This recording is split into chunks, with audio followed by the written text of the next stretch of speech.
Mapagpalang araw o gabi po sa lahat ng mga kalingap lalo na sa mga Rina supporters at sa lahat ng mga viewers. Lalong-lalo na sa ama ng kalingap na si Kuya Val Santos Matubang at kay Kalingap Rab. At sa lahat ng Kalingap channel, sanay laging suportahan ang kanilang mga channel para sa pagpatuloy sa kanilang charity program. Ito ay kanilang handog para sa mga kapwa Pilipinong lubos na nangangailangan. Malaking good news para kay Rina, ito ang ating pag-uusapan ngayon. Tuwang-tuwa ang lahat dahil sa napakalaking improvement ang natuklasan kay Rina. Kaya para sa aking sarili pa lang bilang taga-subaybay sa prinsesa ng Kalingap na si Rina ay maraming salamat sa kanyang doktora na si Doktora De Los Reyes. Sa last check-up nito ay natuklasan na may malaking pagbabago na ito.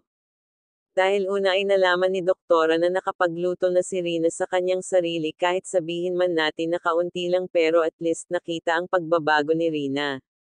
Sinabi pa nga sa kanyang lolo minsan naglalaban na raw ito kaya lang hindi pa masyado malinis. Pero sabi ng doktora mas maganda at least may nagagawa na siya.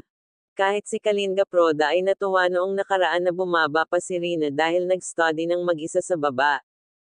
Kaya sobrang happy ng mga kalingap, lalo na sa mga keyboys na sumama doon sa klinik ni Doktora De Los Reyes kasama ang kanyang pinsan at Lolo Nestor. Kaya lang may konting mali talaga kaya bumalik bigla na naninigas si Rina noong nakaraan.